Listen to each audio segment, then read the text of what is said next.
India. How was your experience in India? It was wonderful. We experienced the culture and the generosity of Indian people and government. We experienced the tremendous advancements in technology, the excellent preparation and organization of the World Telecom Standards Assembly, the fact that the India Mobile Congress was side by side with WTSA brought a tremendous industry engagement. Yes. In addition to the usual participants of the ITU. But also the IMC gave us an opportunity to engage with the Indian ecosystem of the private sector, but also the international ecosystem that was present. A lot of the companies building products and solutions who are members of the ITU. Okay, what are those elements that you saw and you were like, you carried it with you about India?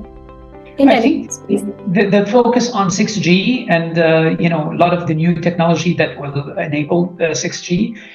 So Dr. Jamoussi, it's such a pleasure, that day before we start the podcast, it was great to have WTSA in India though. And we were just running around locating your position because you had so many meetings. We had our ministers also saying we are so much locked in for the meetings. We don't have time for you. And all 3 days till the end, I think your team was trying really hard to get us some moment. And we're so grateful you made it for us today. With pleasure. Sorry we couldn't meet in person on site, but as you said, the agenda was fully packed. An opportunity to meet you. And a very happy Diwali to you. In India, it is a very big festive. So happy Diwali. Thank you. So it's a pleasure. So as we record, we started now and I'll put through the questions. It's going to be very easy. We try to make the podcast very, a way to go with your thoughts and connect with your vision. Okay. So we start here. Thank you so much, Dr. Jamoussi, for taking out time for the podcast at India Mobile Congress, which India Mobile Congress 2024, which played a really important annual summit event for the Indian tech and telecom event. But more than that, thank you so much for WTSA to be hosting themselves in India this time around. And also coincidentally allowing us to be IMC to be part of WTSA, the assembly that was hosted here. How was your experience in India? It was wonderful. We experienced the culture and the generosity of Indian people and government. We experienced the tremendous advancements in technology, the excellent preparation and organization of the World Telecom Standards Assembly. It was really an astounding success. An outstanding experience, probably the best WTSA ever organized by the ITU. I have to pick on this, Dr. Jamoussi, that what made it one of the best for you as an experience? What you thought would happen and how different was that as an experience here? I think what made it especially interesting and different is the fact that we had the traditional track of WTSA where member states and sector members, private sector and academia, come to discuss the various resolutions of the assembly, and they talk about, decide on the appointment of the leadership team for the next study period, the next 4 years. That's the usual business of WTSA. What made this WTSA 24 in New Delhi different and exciting is all the side events that we had. The fact that the India Mobile Congress was side by side with WTSA brought a tremendous industry engagement. In addition to the usual participants of the ITU, but also close to 20 other side events that were organized throughout the 2 weeks that we are there. Many organized by ITU and some organized by the Indian government or various institutions of the Indian ecosystem. So I think that was why it was not business as usual, because of the two tracks that went in parallel. And the engagement that allowed us with various stakeholders. So, Dr. Jamoussi, it was coincidental that IMC also was in the sidelines of WTSA in India this time. Did you get any experiential exchange which you thought was really inviting from your end, because the standard setting ability that WTSA goes internationally is very challenging for different countries, developing countries. So how did you find IMC really helpful as an experience for you to understand Indian technology and infrastructure and the industry? Yeah, the IMC gave us an opportunity to engage with the Indian ecosystem of the private sector, but also the international ecosystem that was Yes. present. A lot of the companies building products and solutions who are members of the ITU were Yes. also present. And many of their executives found it even more interesting to be at WTSA and IMC because of the joint event. It made it worthwhile for them to come from various capitals around the world to be part of the event. IMC also was an opportunity for us to share some of the new standards and emerging standards. We had a side event, of course, the AI Impact Yes. India, AI for Good Impact India initiative, which Yes. was the first edition of the Impact series that we had. And then other side events like the Safe Listening with the World Health Organization, another side event on natural disaster management with our partners like UNDRR. So that intersection of our participants and experts from ITU and the IMC experts created this really synergy and exchange of knowledge and awareness about standards, knowledge and awareness about the Indian market and the evolution of 5G and preparation for 6G. So that was really a win-win for everyone to have this unique opportunity for exchange between the international participants. We had like 164 countries present at WTSA, 3,700 participants. Those participants had an opportunity to intermingle and mix with the IMC participants. That was quite enriching on both ends.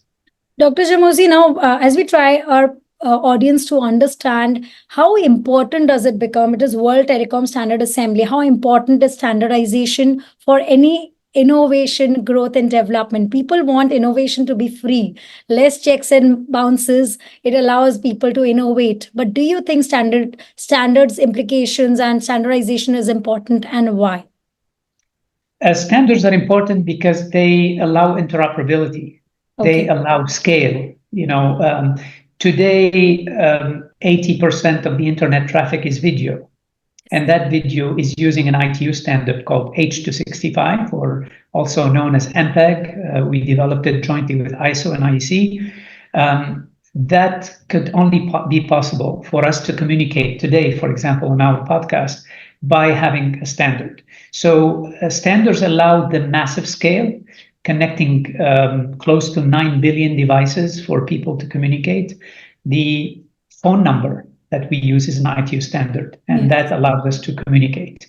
It also allows us to connect Internet of Things and machine to machine. There are 5 billion devices connected today using the identifiers from the ITU, which is the same as the telephone number.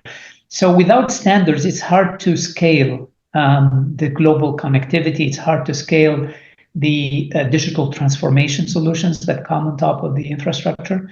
And that's why it's very important to have the whole ecosystem, all governments involved, all the private sector involved, academia that is developing research and new ideas, to be in this unique ecosystem.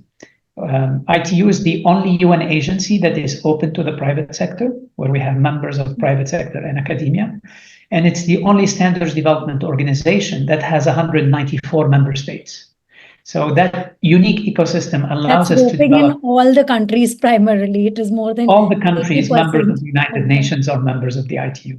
Indeed. Dr. Jamoussi, you so beautifully made us understand this one line standard helps in scaling up. Did you find that developing countries are finding it difficult, or the implementation? One is they understand the standards, the importance of standards, how challenging it gets for you to get them to really use it in the right way. And developing countries have their own challenge of economy, even if their visions are big. How do you transcend it with your ability to get it implemented? What we have a program called Bridging the Standardization Gap. Which is one of our strategic priorities in the standardization sector. And it has two pillars. One on how to develop standards. So we train experts from developing countries that work for the government or the regulator, or maybe some of the small and medium enterprises or academia, on how to participate in our study groups that develop standards. How do they write a contribution? How do they lead towards consensus building among the international community. The other pillar is on the implementation of standards. So once the standard is developed, how can countries adopt it as a national standard and then implement it? For instance, we're working in many countries on the digital financial services security to ensure that mobile payments are secure and adhere to international standards, including the ITU standards on security. We have examples of smart sustainable cities, key performance indicator standards that are implemented in 200 cities around the world. We work on AI capacity building. We have a coalition on AI skills. So these are some examples on how developing countries are engaged both on the development side to ensure that their requirements are included in the standard setting, and also on the implementation side. In this particular WTSA, we're very pleased of the number of countries that were present, 164 countries. Which was the largest till now? Largest till now, and 34 ministers. Many of the ministers are coming from developing countries. Wow. And when you have the minister participating, that's an indication that those countries are really relying on the ITU standards and the standard setting. They're serious about it. Exactly. So that's quite encouraging to see so many countries and so many high-level delegations be in New Delhi at WTSA. It is very interesting to know you highlighted some areas which the developing countries, or even India might have highlighted the security of the digital payment and those aspects. I want to very briefly understand that how important it becomes. Specific areas have been identified in WTSA 24 where you thought that most of the countries are suffering with it. You have highlighted few of them. We are in a digitization mission, Digital India, BharatNet. Per se to India, did you recognize where are we stuck, or how fluently will India smoothen around its road with the help of WTSA and ITU to take up their mission of 6G rollout and not having more frauds and scams in digital India growth? Well, what we saw is a tremendous synergy between India's strategic priorities and the ITU strategic priorities. We have two strategic priorities in the ITU. The first one is universal connectivity, is to connect the world. We still have 2.4 billion people who are not connected to the internet today. So the first mission of the ITU is to connect the world. And the second strategic priority is to have sustainable digital transformation. And when we look at India's focus, it is on 5G, 6G rollout, fiber optic rollout throughout the country, which is very much in sync with the first priority. And the other is the DPI, the India Stack, the UPI for payment. So all of the Aadhaar for digital ID. So those are certainly significant components on the digital transformation in a sustainable way. So we see amazing synergy between our strategic priorities in the ITU. When I say our, it's really the 194 member states that agreed on these priorities in Bucharest in 2022, and then the Indian focus in terms of connectivity and digital transformation. Any long-term impact you hope WTSA 24 will leave in India? And are there any specific partnerships in the sidelines which have been discussed while WTSA 24 was engaged here, which we will see continue beyond the assembly that was hosted here? Yes. India has several leadership positions in the study groups that were appointed in New Delhi. We have one chair of the study group 11 on signaling and protocols, combating counterfeit devices. And we have 9 vice chairs in the 10 study groups. So India is represented on every study group in the ITU with a leadership position. So that's quite an important element in anchoring the longevity of this WTSA impact to be not just over 2 weeks, but over 4 years. We also saw a tremendous engagement by industry, the Indian industry in WTSA. At the GSS, there were 2 CEOs from India. So we hope that this momentum of industry, government, and academia continues. In the various study groups beyond the leadership positions, but also discussing with the DOT Secretary, Mr. Niraj Mittal, on the next steps beyond WTSA. we had an engagement with the academia during Kaleidoscope conference with some professors from various universities in India to see how the curriculum of those technical universities, could be aligned with some of the resolutions that came out from WTSA on the artificial intelligence, on the metaverse, on DPI, on vehicular communications. All of these are new topics that the industry and governments have agreed on, and it's important that there is the skill set. That is, new engineers that will be graduating will have an opportunity to study these topics and be trained on these new and emerging topics that were decided at WTSA. You led me to my next question about the young professionals, how to engage them in setting up standard process. You have been a leader in this space. How do you look at the new generation and the young professionals taking it upon themselves as not just an academic study model, but also to really work in this space in India and in UN across ITU as a whole? How do you look at the young professionals participating? Yeah. Well, I think one of the resolutions that came out of WTSA is on about youth engagement and succession planning for standards developers. So clearly, our ecosystem of members already recognizes the importance to place on youth. In New Delhi, we had the Kaleidoscope Academic Conference. We have the Innovation Exchange that was organized by India. We had the Robotics Youth Challenge, where we had kids from high school come and participate in the Robotics Youth Challenge and win prizes. And that is engaging youth to highlight how standards are made, why standards are important, and hopefully some of them, this will have a long-term impact on their career in choosing the next job or career in the university.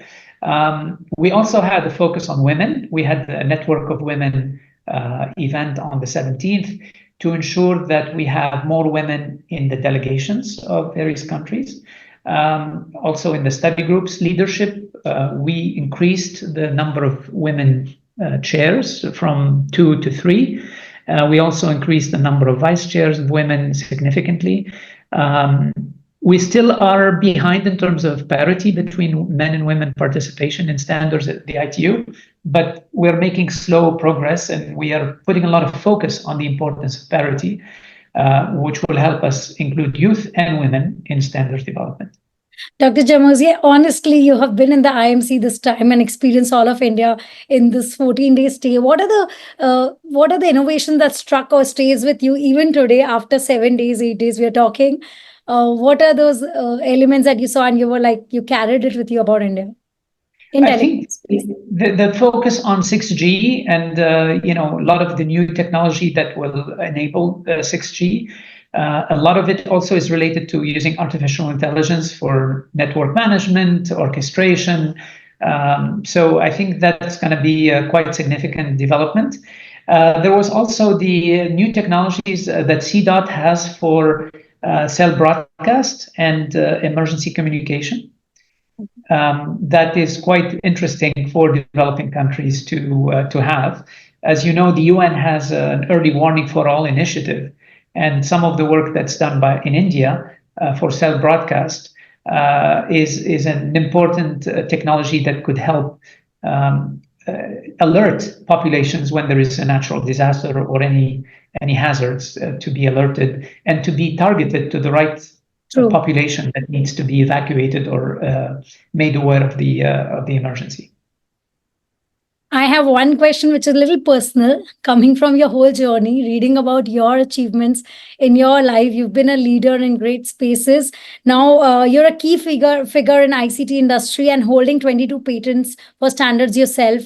What motivates you to work? What is your motivational mantra? What keeps your momentum high to go and keep at it, convincing all the countries to be on board and get going? Well, I think the consensus building, the international consensus building is really a fascinating thing that we can do to get all countries aligned on the same standard and to see the social value that the standard brings. Safe listening, for example, is about preventing hearing loss. And so if you have a device that alerts the listener of the duration and magnitude of the audio and prevents them from listening too long. That is a standard that will save people hearing because it's reversible. So for me, it's really how can we bring so many diverse cultures and people and interests and be able at the end to find consensus is an amazing journey that requires a lot of skills, negotiation skills, understanding the technology, understanding the commercial impact, understanding the geopolitics, and being able to navigate all of those complexities to arrive at a conclusion that the whole world adopts is a fascinating journey, and that keeps me motivated. You certainly have been a leader, a diplomat, a person who has excelled in standardization as a subject, and many more hats you wear. So you're kind of telling us to be someone like you, we really need to skill ourselves to next level, which I don't know how many of us can do to have so many hats on our head. But one thing you have to understand, because it came to my mind while you answered so many things, is when you are looking at resolving anything or you're on your journey to help achieve a global mission of the kind you're doing, what is your focus? Is it to benefit the industry or the consumer? Because there are two parties who are benefiting from the world of telecom and tech. How do you balance who to benefit more? Because one's gain is one's loss. So what makes you better at it? Absolutely. To be able to find that consensus, you need to find the win-win solution. Okay. You are a true diplomat. So you need to really find something that is, for industry, interesting for industry to build and sell, but also that would have a positive impact on people's lives. And having that win-win opportunity, it takes time to find the various interests, but then trying to guide the participation through the chair of the group to find that a common interest, the win-win interest.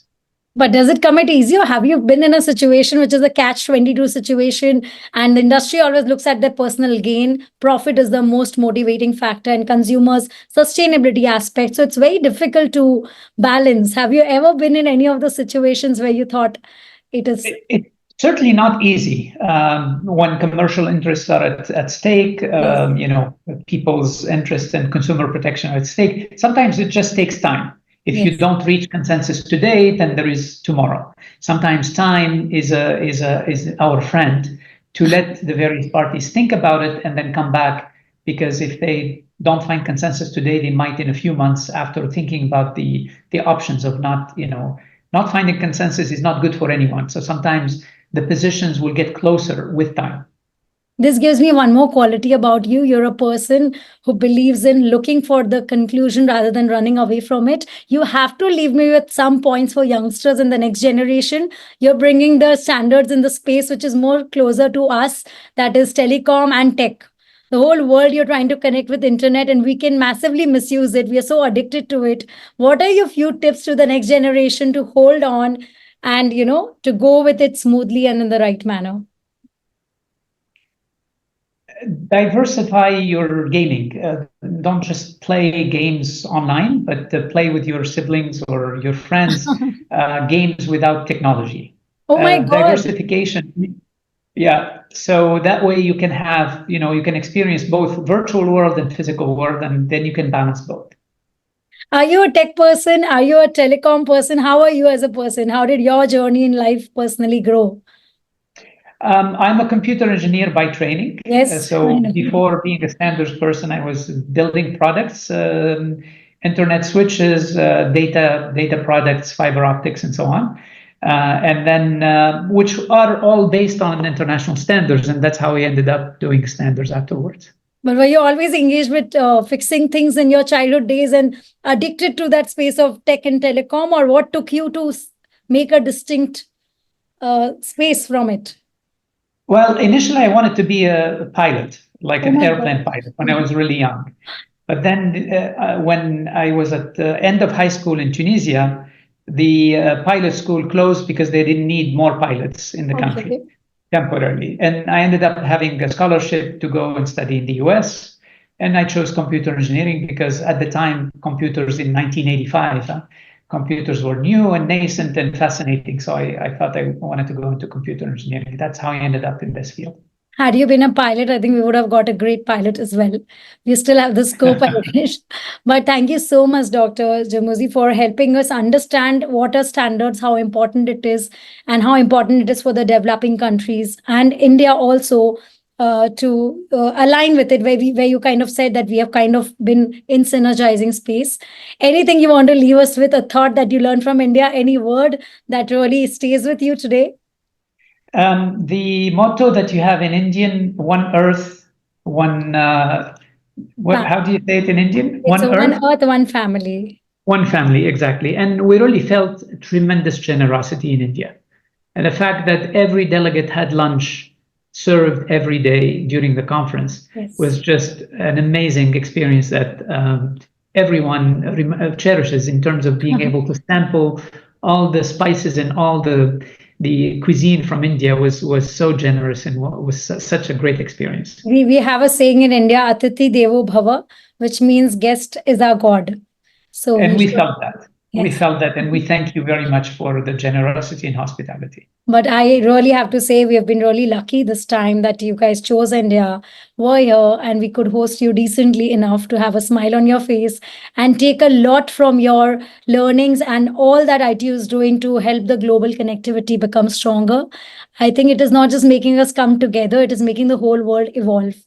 So, any technology, I can't leave you because I love talking the way you have been giving knowledge. Anything that you think is the best technology you look forward in future that we are working towards the whole world?